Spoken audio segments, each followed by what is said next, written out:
Avenue, and then we'll take it higher.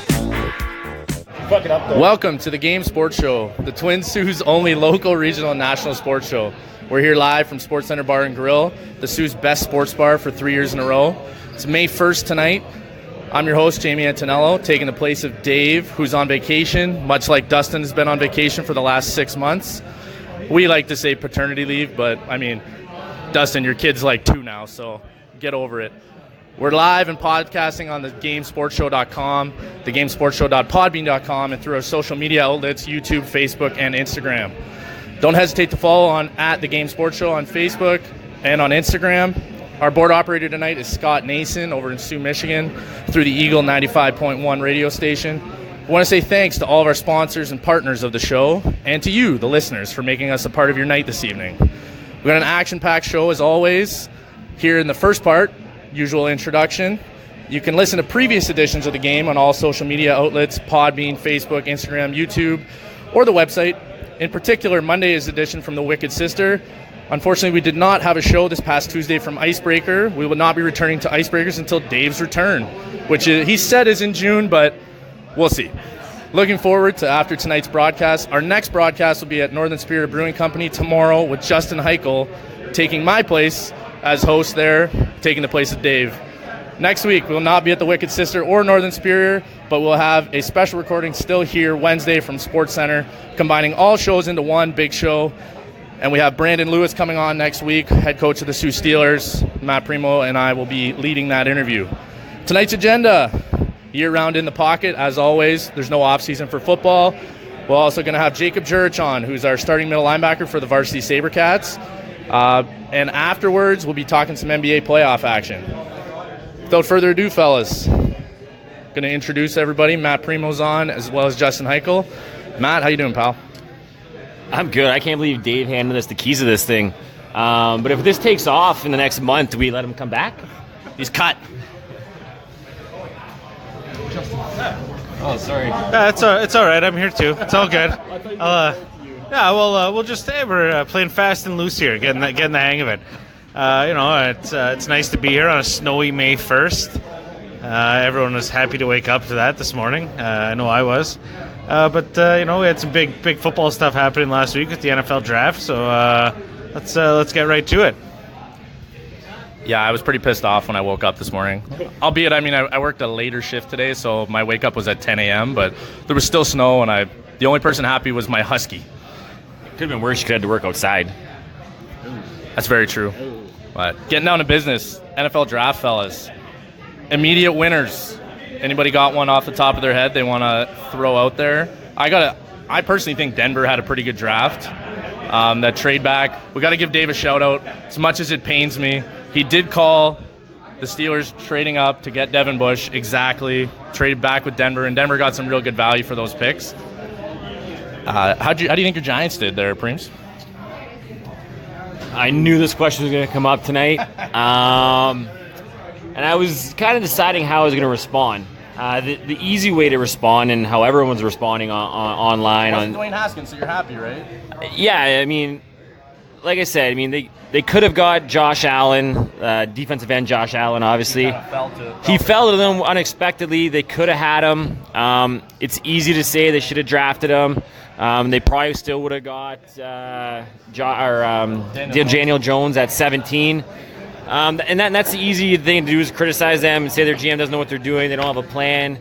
But I'm not necessarily upset with their first round.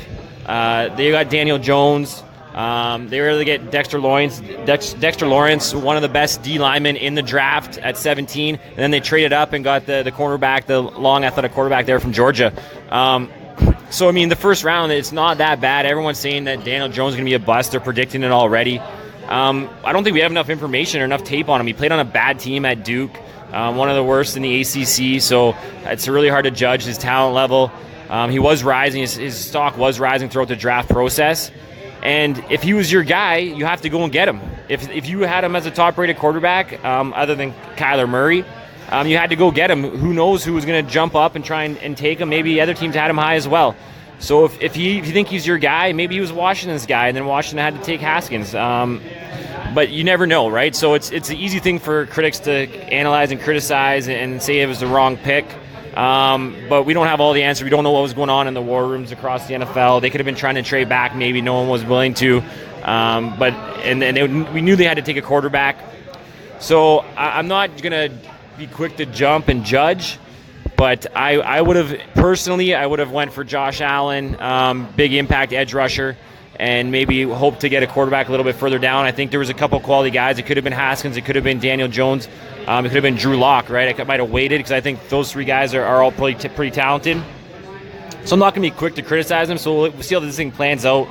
I know that there's talk that there's this 3-year plan for Eli still. I hope that's not true. I hope it's a 1-year plan at max. He just can't get the job done anymore at this point. He's aging, right? And a young athletic league, I just think you need a more mobile quarterback. And Daniel Jones is mobile. He ran a nice 40 time at his pro day. Yeah. He's got a good arm, so let's give him a chance to see what he has to offer. Yeah, I knew you were going to weather the storm there a little bit, and we talked before and on air about Dwayne Haskins not being your number one choice there. I know you always look for a little bit more athleticism. It's just kind of the way the game's changing, but Justin, you got a quick breakdown for your Indianapolis Colts here coming up? I didn't. We traded back into the second round, got rid of our first pick there. The Rock Ya-Sin pick, I thoroughly enjoy that. I've been doing a little bit of digging on some of our other picks. I know we went hard on defense. I like the safety pick out of Michigan. The receiver pick at Ohio State, I think, also adds to our already deep receiver corps. We only took one offensive lineman this year, so we left some good ones out there for everyone else. We already have arguably the best offensive lineman in the league. Tennessee didn't pick up the option on Jack Conklin today either, so maybe one day. I wanted him a long time ago, but that's a story for another day. Adding some depth on defense. I mean, having 3 picks in the second round is huge. As far as building a defense going, and you know what they did last year with the second round pick and Darius Leonard. Yeah, Darius Leonard. I mean, that was huge. And add that into the offense. What's his name? Paris Campbell at Ohio State. There, adding him into an offense with T.Y. Hilton and now Devin Funchess on a prove-it contract. You know what? All the things I've been reading online, just chirping Funchess about, well, look, have fun with the drops. That was Ebron last year, and look how that worked out. You know what I mean? Like the offense, I think, is going to be scary. It's going to be nice to see these young guys fit in on defense, and it's going to be a young, fun to watch defense this season. I mean, we pretty well threw together a defense out of the scrap heap last year, and now we've, I think, drafted a little better, drafted for positions we needed, and we'll see what happens. What do you think of the Saints, though? What do you got to offer on that? I won't lie, this was a crazy weekend for me. I was running the 3-on-3 tournament locally, so I was kind of barely paying attention. Dustin was texting me constantly. Every time we drafted an offensive lineman instead of a wide receiver, he basically lost his mind. But I will say, before we go into that, we got to talk about Kyler Murray going to Arizona. There was lots of debate back and forth. I was pretty sure that he was still going to get picked number 1 overall. The real talk, though, was whether or not Josh Rosen was going to get moved. He didn't day 1. He got moved day 2 for that second-round pick to Miami. He said himself in his presser, Josh Rosen that is, feels like he got drafted twice, which is crazy. It's almost never you see a first-round quarterback get traded after their first year. I don't know if it's ever happened before. That's got to be the first time. But immediate reaction from you guys, I mean, I'll lead it off with Kyler Murray. Clearly, Kingsbury likes him. They're all in on Kyler. He's going to be number 1 guy day 1. He's explosive. His talent is ridiculous. His arm strength. I mean, the immediate comparable is Russell Wilson, but I would argue he's a quicker, faster athlete than Russell. The accuracy things, I mean, he's got a huge arm too, so it's the baseball comparison, right? The ball just flies off his hand just like it does with Russell, so I'm excited to watch Arizona. I still think they're not going to be a very good team because they're not good around him right now. Larry Fitzgerald is going into year 16, I think. He's still productive, but he's not a number 1 guy anymore, and they know that. They have David Johnson, who keeps talking about this 1,000 season he wants to get. That's going to be hard in Arizona, I think, because teams are going to key on him. It's him and Kyler. If they can take them away, what else is there? But immediate reaction, I think I like the pick. I think you had to if you were Arizona. They did it the right way, though. I think they're all in. They got rid of Rosen. Distractions are gone. Now you focus on Kyler Murray going into training camp, mini camp before that. You can start building around them. They're really buying in. That's their guy for the future. Whether or not that's going to happen, we've seen number one picks be busts. Hopefully, they're hoping it's like what Cleveland got out of Baker Mayfield. Yeah, it was surprising. Well, not that surprising, but I mean, 2 number one picks in 2 years in a row. Most teams don't do that, but I mean, change of coaching staff, and Cliff Kingsbury, he wanted his guy, right? And he coached Kyler Murray before, he got his guy, and they loaded up on offensive players in the draft. They went for athletic, dynamic playmakers and just loaded up on the offensive side. That should be exciting to watch on offense. I know previously when we looked at rookie quarterbacks, we never expected much from them, but then Baker Mayfield kind of changed that last year and came in and had a really productive year. So hopefully Kyler Murray, for Arizona's sake, can come in and do the same and surround them with a lot of playmakers. And you made the comparison to Russell Wilson. Definitely see that when you look at size and the baseball background, although Kyler Murray is a lot cheaper than Russell Wilson right now. So which gives Arizona the ability to build around him, right? And to put a team together and potentially make a run and push for a playoff in the next couple of years. May not be this year, but hopefully in the next couple of years. So, and I think it's good for Josh Rosen to go down to Miami. I think it's a perfect place to be. You got Fitzmagic down there, not going to be a long-term starter. He may even push him for the starting job right off the bat, day one. I mean, Fitzmagic has a little bit flash left in him, but over the long run, we saw what he does. He turns the ball over. So I think Josh Rosen will come in there and make a name for himself and potentially be the starter come week 1 for the Dolphins. So I think there'll be not a lot of pressure there in Miami for him. I think it's a great spot. And hopefully, you can see him succeed because he is talented. He was a good quarterback, highly regarded, obviously number one pick out of UCLA. So it'll be interesting to see what he does down in Miami. I definitely like the Kyler Murray pick. I mean, we've pretty well touched on everything there. But the thing that's going to be interesting for me is see how he plays in the back half of the season. Once there's tape out there on him, once there's tape out there on the offense, see how he performs under a little bit of pressure. Because, I mean, it's real easy for some rookie players to come in and kind of light the league up because no one really knows what you're getting. But, once there's tape out there on the offense and, people see what they got, it'll be interesting to see how the entire offense performs under pressure, not just Murray. Because he needs those guys, some of the veterans that are there to support him too. But as for Rosen going to Miami, I think this is a nice fresh start for the Dolphins. New coach, new quarterback. I was kind of looking forward to Fitzpatrick being my fantasy all-star for the first 4 weeks of the season, but might have to shorten that to 1 or 2. But all in all, I mean, the Murray pick's good. The Rosen trade kind of blew my mind. And that one was tough to process for a little bit because it still doesn't compute in my head that you take the best player available. I mean, as far as I'm concerned, if you're in that position. But I mean, to trade the quarterback you just took last year is, as we've said, it's unheard of. Completely wild to me, but the thing that is going to be tough for Arizona is that's not an easy division anymore. You got to play Seattle.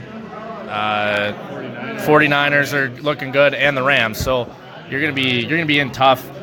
Fun thing is we are gonna get to see Kyler go up against Russell, which is that immediate comparable twice a year. The difference too between Baker and Kyler that people are forgetting. Baker got drafted number 1 overall, and they told him immediately, "You were the backup." Tyrod Taylor is the QB in Cleveland. That lasted 3 games, and then Tyrod got hurt, and Baker played so well. So I like the point you made about. We're going to see how he fares in the second half of the season because you're going to see him throughout training camp. He's going to play number 1 snaps throughout the preseason and he's going to get the 8 regular season games in that first half. But a couple other teams that kind of stuck out to me was Oakland. We were all talking about, are they going to trade any of their picks away? Instead, at number 4 overall, they took Cleveland Farrell, which I think a lot of people were kind of surprised by. That pick kind of took them out of things. Clemson defensive end, I mean, he was a 3-year starter. Could have declared for the draft and still probably gone top 10 last year. Decided to come back and win a national championship with Clemson.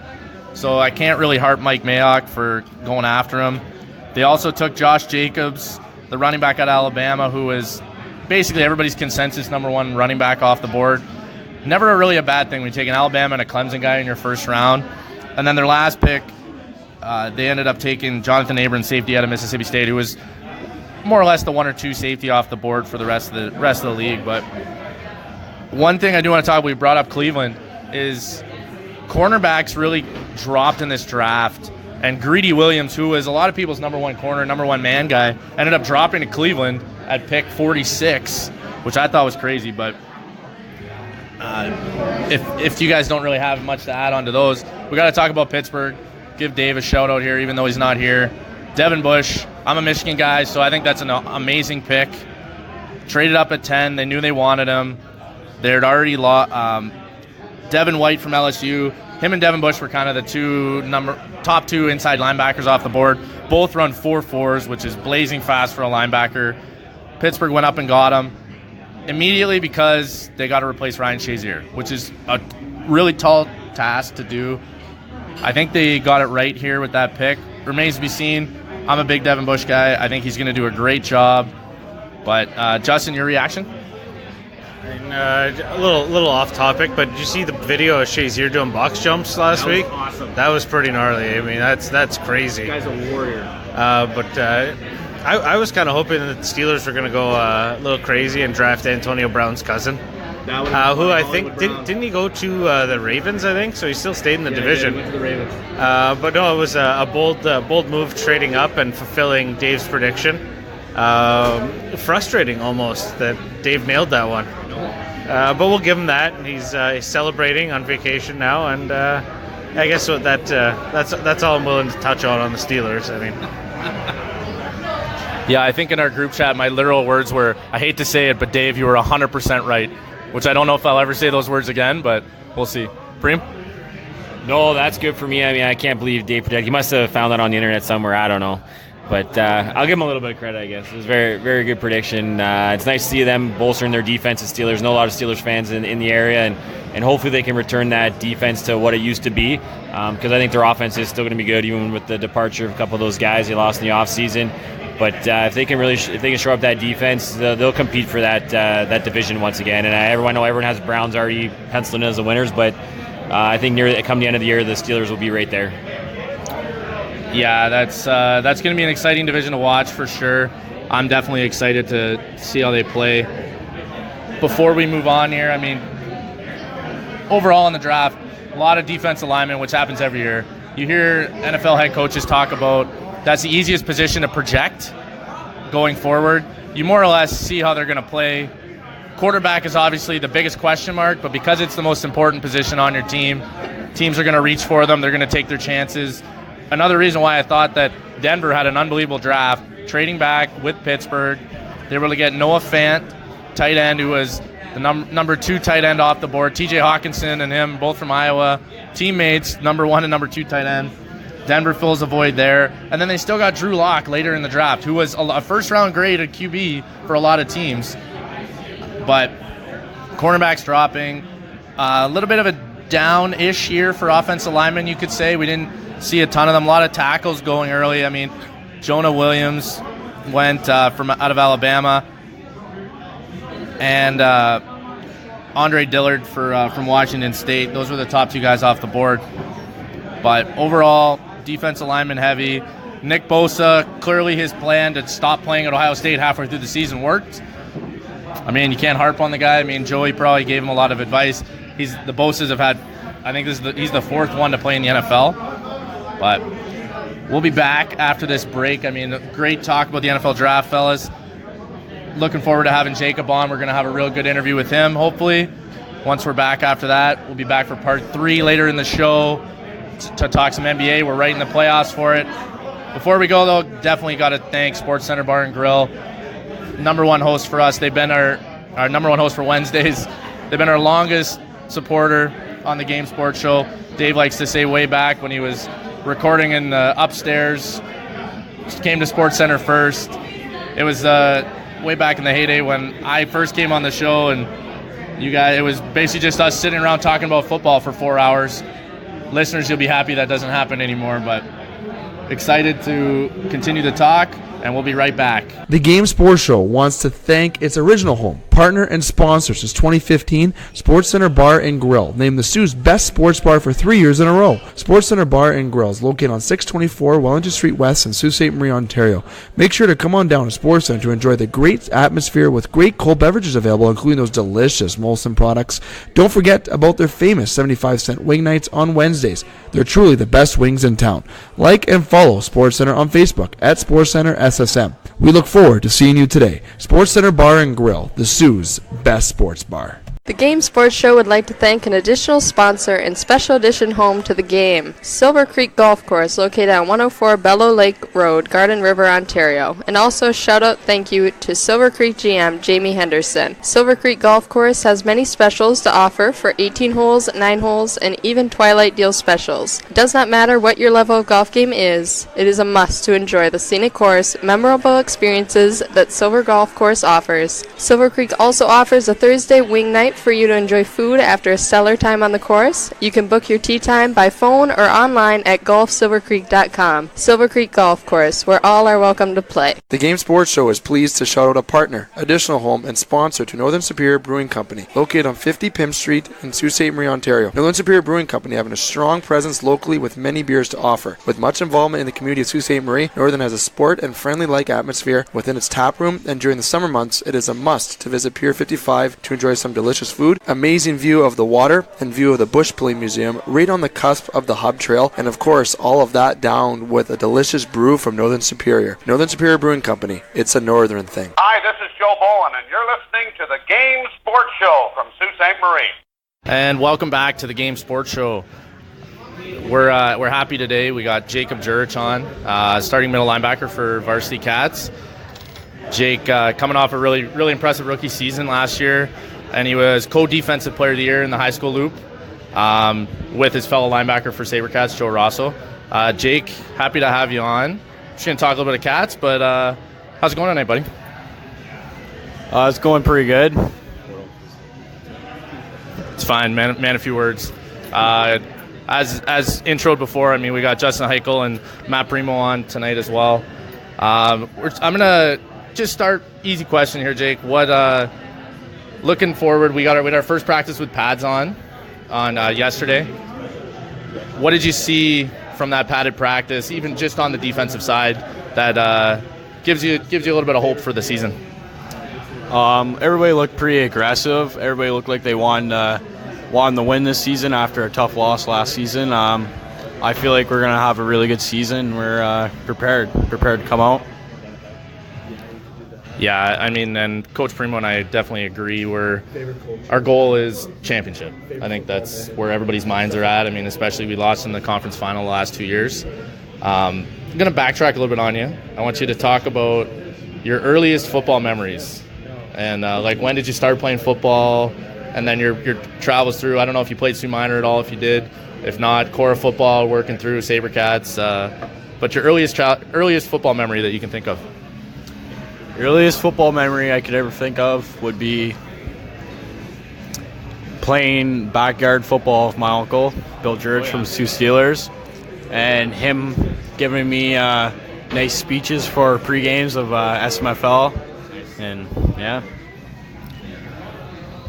So just for listeners out there, I actually played with Jacob's Uncle Bill, part of the Steelers 3 championship, national championship we had, and if you want someone giving you a motivational speech, he's the guy. He's a lot like Jacob in many ways. Both are all business when they step on the football field, but both great football players. So you definitely had a great role model in starting your football career at a young age. Yeah, that's awesome. So when did you start playing? What was the first year, and how many years of Sioux Minor did you play? I've been playing Sioux Minor since I was 8 years old, and all the way to present, 17 turning 18 with Sault Sabrecats. Is there anybody other than your uncle that stands out as like a coach at the minor level that you can remember? I know you were young and it's the summertime, you're not really focusing on a ton, but or is there any memories with coaches that you can remember? I'm gonna have to say probably William Baswa. Yeah. He's been coaching me since I'd have to say 11 or 12 years old at SMFL to Cora as well. He's pretty good. I know Will, he also was coaching in wrestling. Maybe how was wrestling helped or had an impact on your football career? Really taught me how to keep my head up, my chest up in the tackles for always going for double legs and wrestling and stuff. And it's great cardio for football as well. As long as we stay healthy, that's all that matters, right? But no, I mean, I've seen Will showed me videos of you wrestling, just suplexes all over the place. It's pretty impressive, if I'm not gonna lie. But you definitely see how that translates to the football field. Big hits all over the place. Linebacker, defensive end, kind of the perfect mesh when you're trying to wrestle and be a multi-sport athlete. Absolutely. All right, so we get into Cora. I mean, you. I don't know if it was a pleasure for you. I mean, it was a pleasure for me to coach you in junior, at least at Cora. That was my first year as a head coach. And then moving on, and now with Tom Annett, I mean, you've been back-to-back city champs. You had taste of an OFSA championship. Talk about that season, and maybe if you got a favorite Annett memory you can share here. Remember, this is not a kids program, but nothing too over the line. The OFSA experience was it was a blast. Hopefully it's not one last time in my lifetime, but it was definitely a thrill to see all the scouts there and everything. Best moment of Annett was probably him taking me to the side and telling me that I'm going to have to take in charge of the team, make sure they're in charge for OFSA, make sure they're all in line, and pretty much just be more of a captain and be more of a friend than bully everybody around in practice.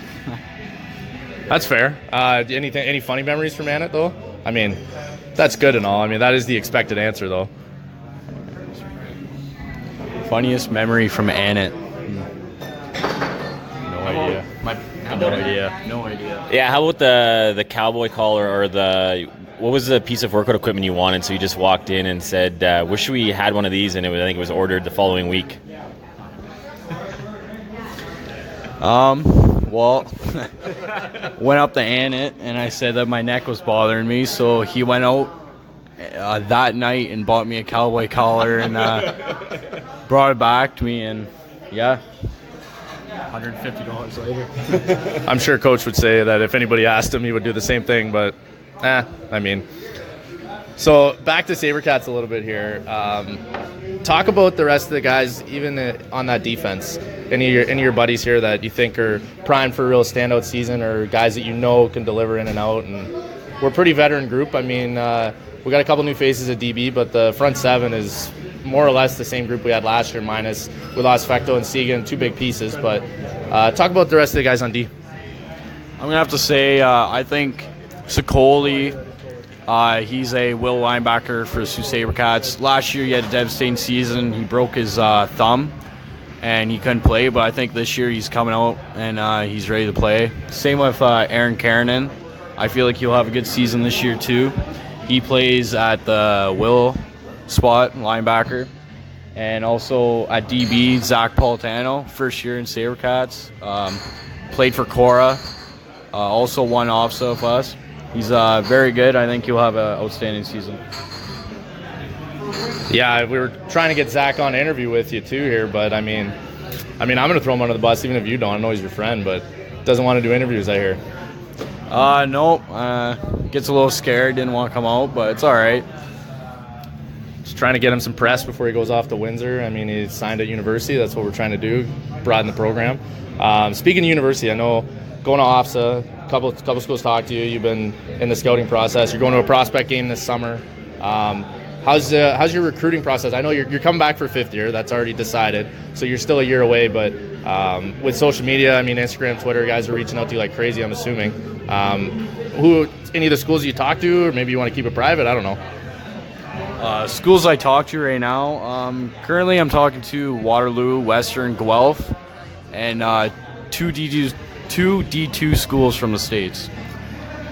Nice. And those conversations going well? I mean, is there anywhere you're particularly leaning right now? Not to sway the vote here, so to say, but there's no tampering in our league, so I think we're okay. I'm leaning towards more of Waterloo because they have a great business program where I want to go to, and I just love the way they play football. Absolutely. Water Sioux defense, I mean, that's Coach? Yeah, just keeping that Water Sioux defense momentum alive over there. I mean, a lot of Waterloo coaches on our coaching staff as well, so I'm sure that doesn't hurt. They've shared their experiences, and obviously a program that's on the rise. But I think you wouldn't go wrong either three of those programs. I mean, they're all top-tier OUA programs, and I don't think you can make a wrong choice there. Absolutely.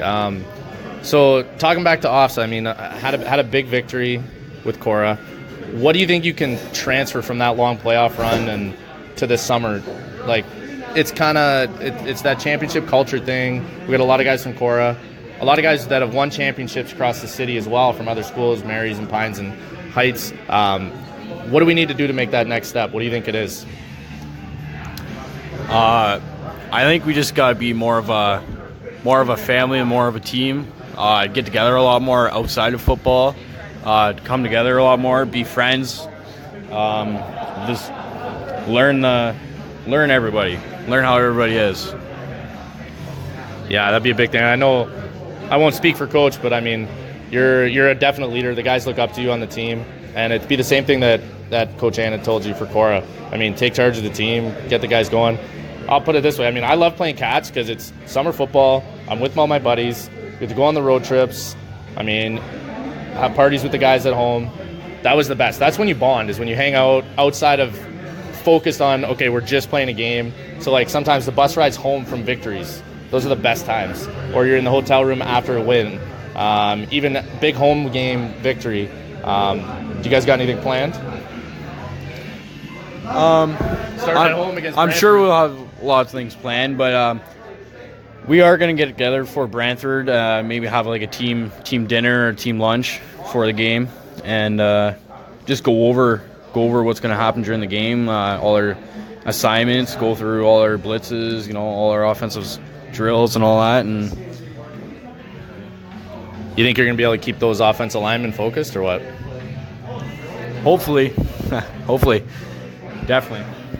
I mean, Gully and Smithers are tough to handle. Love them. They like to talk, but they're tough to handle there. Couple more things here, Jake, before we let you go. Think about this one a little bit if you want. Maybe it'll come right to your head. What do you think it is that separates you as a football player? It can be on the field, measurables, the way you think the game, anything. I mean, I think Coach and I could answer this for you, but I'm curious to see what you think. I'm going to say, like, off-field, how I always care about my teammates. Whenever they have a problem, I'm always there. Never really turn anybody down, never bring anybody down. I always bring the intensity to practice. Don't talk much in practice, but everybody knows if I'm not too fond of what they're doing, they just take a look at me and know to change it.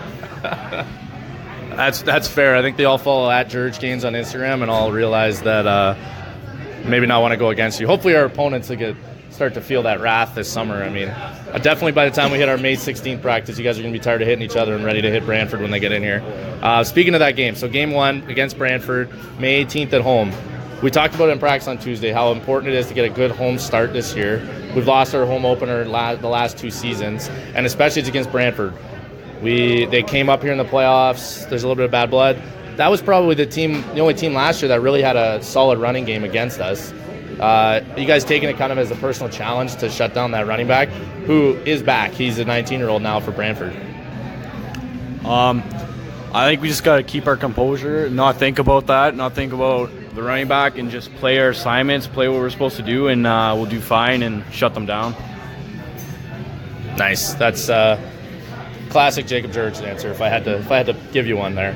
All right. Before I don't know if Coach has anything else here for you, really. Before I let you go, while Dave's on vacation, we're gonna have to take over his trivia round / special questions. Although special questions sounds weird, so I'm gonna try and make the kibosh on that. But pass it over to Coach. Yeah, we should find a new name for this while Dave's on vacation. So Dave usually likes to ask 3 questions, little less serious type questions, so let the audience get to know you a bit better. So first one, it's still football related. So what's your favorite pro football team, NFL or CFL? My favorite team's going to have to be the Chicago Bears. I could have guessed that. Following in his uncle's footsteps once again. So the next one, what's your go-to pregame meal before a big game? Pre-game meal, I'm going to have to go with either pasta or eggs. Eggs. Wow. bold choice. Say this is one of my favorite questions actually that Dave asked, and it's an interesting one. So, what's the last? We went onto your iPod, iPhone, wherever you listen to music, Spotify. What would be the last song that you would have listened to on your music application of choice? Gotta be honest. You gotta be honest. Probably Bone Crusher. Never scared. All right. Is there any artists that you would be a little embarrassed to admit that you're on your iPod or Apple Music or Spotify? Anybody? Like Taylor Swift? I'm gonna have to say probably Drake. You're gonna hurt his rep, coach. I mean, you can't. He's gonna have to take his lifting account down if you keep doing that. What's wrong with Drake? I mean, my phone's loaded with Drake. It's fine. I just think there's probably something else on there. We're just not going to talk about it. But there goes the street cred. All right, Jake. We appreciate you coming on. Last final thing. You got any questions for us as your coaches?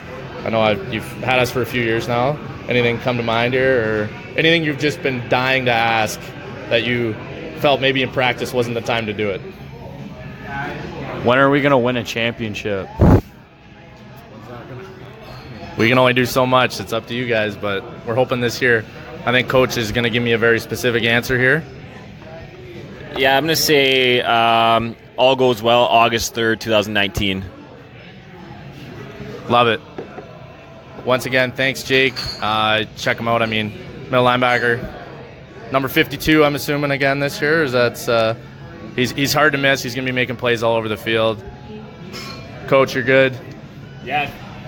If you get a chance, go check out Jacob's highlight tape on YouTube. Kid's an animal. He's a man amongst boys out there, and you watch his highlight tape. His off-season workout program is second to none. You can catch his Instagram page, too. These guys all business, work ethic second to none. Couldn't be happier to have him leading our defense again this season. Just looking forward to the 2019 season. Awesome. And once again, thanks to Jake. Looking forward to seeing him on the field, actually hitting another team. But we'll be right back for part 3.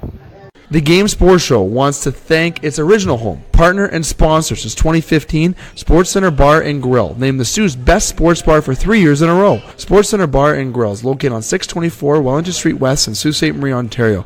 Make sure to come on down to Sportscenter to enjoy the great atmosphere with great cold beverages available, including those delicious Molson products. Don't forget about their famous 75-cent wing nights on Wednesdays. They're truly the best wings in town. Like and follow SportsCenter on Facebook at SportsCenter SSM. We look forward to seeing you today. SportsCenter Bar and Grill, the Sioux's best sports bar.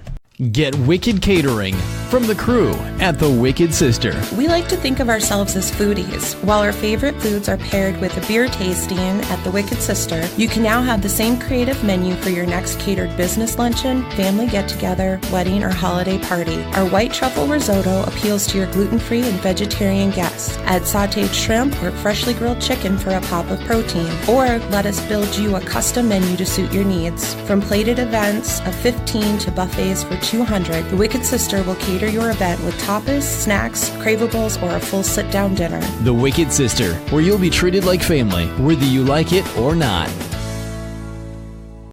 The Game Sports Show would like to thank a list of additional sponsors. North Shore Sports and Auto, new location located on 647 McDonald Avenue, Sault Ste. Marie. A family-owned and operated business with doing business in Sault Ste. Marie for over 10 years. Loads of products available for your enjoyment for all seasons. North Shore Sports and Auto, we understand the importance of quality service and products, and we work hard to ensure that all customers have a positive experience before and after each and every sale. North Shore Sports and Auto, meeting all of your new and pre-owned equipment needs. Special thanks to Salon. The Salon, located on 589 2nd Line East, Sault Ste. Marie, Ontario, owned and operated by Mike Cuglietta. Book your appointment today at 705-941-9191 or via online at https://thesalonsue.as.me-. The Salon, making the Sioux beautiful, one haircut at a time. As well as a shout out to the Sioux Pee Wee Pro Shop. The Sioux Pee Wee Pro Shop, located inside the Community First Credit Union Sioux Pee Wee Arena on 285 Northern Avenue East, Sault Ste. Marie, Ontario. Owned and operated by Jeremy Paquin and ran by Larry Monroe. The Sioux Pee Wee Pro Shop, for over 40 years, meet all of your skate sharpening, skate repair, and hockey needs. Also to Discover the Canvas. Discover the Canvas, located on 317 Wellington Street West, Sault Ste. Marie, Ontario. A beautiful new renovated building owned and operated by expert artist and Sioux native Katrina Thibodeau. Katrina taking her talents of the ink in Sault Ste. Marie and truly creating the best and most realistic art locally. Call Katrina today at 705-450-8099 or email her at discoverthecanvas@gmail.com to book your tattoo or consultation today. Hi, it's Craig Hartsburg, former NHL player and NHL coach. Welcome to the Game Sports Show. Welcome back to the Game Sports Show. I want to thank Sportscenter once again for being a gracious host. We also want to thank Northern Critters in Need for being a great sponsor for us. Especially we want to make sure we get Kendrick adopted. Hashtag adopt Kendrick. That's Dave's fostering Kendrick right now. Great dog. We want to get him a nice family home. Moving on to the NBA, fellas. We're right into the second round. We're a couple games in. The Raptors specifically tied up 1-1 in their series. We had a big rebound from Philly to take that second game. Celtics and Bucks are kind of basically trading blowouts right now. Boston with a huge victory in Game 1, and then Milwaukee with a great response. Golden State up 2-0. We're going to get into that series as well. And then Portland and Denver are currently playing right now, with Denver leading the series 1-0. But 8 minutes left in the third, they're down 61-46. As always, we got to start with the Raptors. For initial reaction, Preem, I'm going to pass it over to you. Yeah, I know. The Raptors are 1-1, like you said, Jamie. But I think as a Raptors fan, even with the loss, it was an ugly loss in Game 2. But, Kawhi, I think we can finally say that the Raptors won that trade. Kawhi has been unreal in the first 2 games of this series, and that's why you got him. Even in the loss, he was great. He was over close to 35 points. Another unreal game. They went cold shooting. And that'll happen, but they played tough defensively. They stayed in it. They were down by 20 at one point, fought claw all the way back for a chance to tie the game at the end. Danny Green misses a 3-point shot, and I think you have to live with that. It was a wide open 3. Danny Green he went cold from beyond the arc, and it'll happen. If you shoot that poorly, they were in the 30% range in Game 2. If you shoot that poorly, you're not going to win games. The fact that they were able to keep it that close is a testament to this team and their defense and the improvements they made on the defense side of the ball. And the character, I talked about it, I think, last week. Previous Raptors teams, I think, would have folded and not fought back and not even had a chance in that game. But this team, they have a lot more composure, maturity, maybe it is, leadership, or maybe it's the presence of Kawhi, the great defender and offensive player, that they're never out of a game, and they can claw their way back. I'm not worried. I know some Raptors fans may be worried being 1-1 going back to Philly, but Philly, they had one of their better games, and Toronto played one of their worst games in the playoffs, and it was still a 3-point game with a chance to tie to go to overtime. So we'll live with that. I think we get to go into Philly, hopefully take at least 1, maybe 2 games in Philly, come back and end the series early. Looks like that Boston and Milwaukee series could go a long way. They're trading blows over there. A couple superstars having big games. It's going to be really interesting. The Eastern Conference could be very entertaining over the next couple weeks. And as you mentioned, the Western Conference, Golden State, the Rockets, Golden State got up 2. If Houston can't find a way to get back into the series, it could be over quickly. I know there's been a lot of talk about the fouls in that series. James Harden get poked in the eye last night, and that's kind of been controlling social media and the news outlets. But I watched something briefly online today with Scott Van Pelt talking the difference about when James Harden shoots an uncontested 3 as opposed to a 3 that's contested. Basically, every time it's a contested 3, he shoots his legs out to try and draw the foul. And I had to agree with him. There's a difference, right? And if you're shooting to not make the shot and just draw the foul, I have an issue with that. But it was really interesting to see if you get a chance to check that out. It was ESPN, Scott Van Pelt. and then showed the difference of his landing spot compared to when he shoots an uncontested 3 to a contested 3. And I mean, I think it's hard for the refs. It makes it really difficult when players are doing that, kicking out their legs. But hopefully that'll be take a back burner to the talent that's on the floor in that series. I mean, there's some unbelievable awesome offensive players. So hopefully Houston, for the fans' purposes, can find their way to get back into that series. But no, it's exciting. It's good to see Canadian Jamal Murray doing well in Denver. I got out to a 1-0 lead there against Portland, but that would be a good long series as well. I mean, just to touch on the Raptors Philly game, I mean, the thing I noticed big in that game last night was over Game 1, the energy in the building. It was dead the first half of the game. I mean, the fans didn't even look like there were fans in the lower level until the second quarter of the game. And I mean, that's got to be tough for the guys too. I mean, that place has been rocking for the first series. I mean, outside at least. I mean, the real fans outside, I mean, are rocking. The shrimp cocktail people on the inside, maybe not so much. But you got to get down there and you got to support the team. I mean, Philly's going to be there. And people in Philly are nuts. I mean, that place is going to be crazy for the next 2 games. So, and I mean, with Lowry being from Philly, it's going to be an interesting next 2 games there for him. But yeah, continuing with the Raptors, I think Joel Embiid had a really good game too, and that made a big difference because Pascal Siakam has kind of been a weapon X for us. He's made a lot of plays. His improvement, I mean, the big Spicy P, man, the big push for most improved player for the NBA. But Joel having a good game. And again, even though we played a poor game, and like you said, Matt, we had a chance to tie the game and still send it overtime towards the end. End up having to force free throws. The score ends up looking like a 5-point win, but regardless, I got faith. I think we're going to be okay. If you can go split at the very least in Philly. But yeah, that's going to be a hostile environment heading into Philly. Yeah, we're talking about Joel Embiid. He did have a better game defensively, but he still wasn't. Yeah, he wasn't very great on the offensive end. It was interesting to see what Philadelphia did as he adjusted in Game 2 and they put him on Siakam, and he basically played off Siakam, which I was kind of surprised. But I guess that's the next level in Siakam's kind of development as an NBA player, is to develop a mid-range jumper. So basically, Embiid just played off and it eliminated any penetration that Siakam could develop, and he wasn't willing to pull up a jump shot there. He has improved his 3-point shot, but it's kind of a set shot that he's developed, and nothing that where he off the dribble he'll step up and shoot. So I think that's the next development in his game, and it was effective the way Embiid guarded him. His length and his ability just to sit back and force him to shoot a jumper, and Siakam wasn't ready to do that. Embiid played well on defense, but so did the Raptors. They turned them over quite a few times. Philly had quite a few turnovers. If they can keep up that intensity on the defensive end, keep these games under 100, the opponents under 100, I think over the long run the shooter percentage will work its way out, and they'll be successful. Yeah, continuing with the Raptors, I just got to talk about Kawhi here real quick. Good overall game. I know a lot of people were kind of losing it on social media about the fact that Kawhi did not play the entire fourth quarter. It's tough. You got to work. It's hard. You can't play 48 minutes every single night, throw it into a playoff run. You're going to die eventually. You're going to run out of steam. Something's going to happen.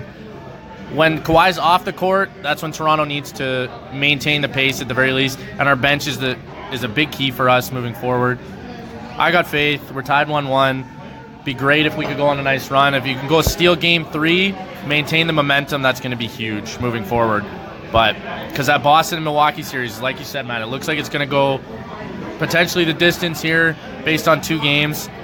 You split in Milwaukee. We'll see how it goes in Boston. Boston fans are, you said Philly fans are crazy. Boston fans are even crazier, I think. But really curious to see whoever can get out of their series earlier, I think is going to have the advantage going into the Eastern Conference Final. The Rockets and Warriors. I'm not going to count the Rockets out, even though Golden State is Golden State. The old adage, you're never in trouble till you lose on home court. Houston's heading home. We'll see if it makes a difference. Chris Paul is all business in his presser after Game 2. Great points I thought you brought up about James Harden and what Scott Van Pelt said. We'll have to see moving forward if they can respond. Might need a 60-point effort out of Harden to get the W, but if that's what it's going to take. it's almost tough to see Houston play Golden State in the second round. But Denver had such a good year that's the matchup that we're getting. And Denver, you never know. I mean, Portland's up 10 right now in their game currently. Looks like if they can maintain that, they'll split that series. But quick, anybody you think is going to play spoiler, guys, heading forward? If I had to pick somebody, I would say at this point Portland. If I had to pick one, that's really the spoiler. I mean, I know that's an easy pick, kind of. I'm not going to say Houston because I'm smarter than that. Otherwise, that would be your major spoiler. But I'm going to say Portland. Yeah, I don't know. I mean, it's tough to say. I think the 4 teams in the East are pretty evenly matched. So I'm not saying anyone's going to be an upset. I don't think anyone would be surprised if any one of those teams made a run and were the East Conference championship or champions. In the West, I mean, obviously Golden State, they're the odds-on favorite. I mean, if Houston can't give them a run, I don't know if whoever comes out of Portland, Denver can push them. Denver's been interesting to watch. I mean, they've been playing really good basketball. They move the ball well. They got some nice pieces and play well as a team. So it's really it's been fun to watch a couple of their games. I mean, you don't get to see a lot of them during the regular season, but they're a real solid team. And I mean, I wouldn't be surprised if they win that series. But I think if whoever comes out of that, Portland or Denver, it's gonna be tough. I think it looks like Golden State is looking strong again. I mean, Durant's like he's the best offensive player. He's the best offensive player in the league. Hands down, he's proven that the last 2 games he's been on fire, and I think it'll be real tough for them not to come out as the Western Conference champions. So, but the East is where the excitement is, and where I'm intrigued and to see what happens here and see this all play out. And I don't aside from Portland, there's not really an upset. I don't think. I mean, the East, like Preem said, could go either way. Like I'd like to say maybe Boston, but any team could do. That's a crapshoot. Put them all in the hat and pick one. I think that's how that's going to shake out. Wow, stumbling on the words. That's what happened when Dave's not here. I didn't say though, so he'll be happy with me. But no, I mean, we'll segue out of basketball there. I mean, remind everyone that I'll be running this ship solo. I think tomorrow night at Northern Superior. So. Conversation with yourself? Yeah, it'll be a good one. A quiet, intimate evening with Justin Hykel tomorrow night at Northern Superior. If anyone wants to come help me drink, that'd be excellent. But I just want to do a little quick shout out here. I mean, everyone we know has maybe gone through a little dip and having some mental health issues to overcome. But if you got a buddy out there you haven't heard from in the last little while, or someone that you usually see out on the weekends or texting back and forth, you haven't heard from them in a bit, shoot them a message. See what's going on there. And sometimes people are having issues with stuff, and it's not easy to talk about. I mean, it's not the Bell Let's Talk time of the year to get out there, but it doesn't have to be a month or a week or a special day of the year. I mean, you got friends out there, and sometimes they need you, and they don't have the ability to say it. So. To get off on the serious note, we'll pass it back over to Jamie, and we'll see you guys tomorrow night. Well said, Justin, for sure. Definitely keep track of your friends. Talk, people. Talk. That's the number one thing you can do. Make sure you never know what people are going through, especially as guys. I find we're taught to internalize. We're not taught to talk about it a lot. It never hurts. Even just say, "What's new, man? Anything going on you want to talk about? I'm here. Let them know."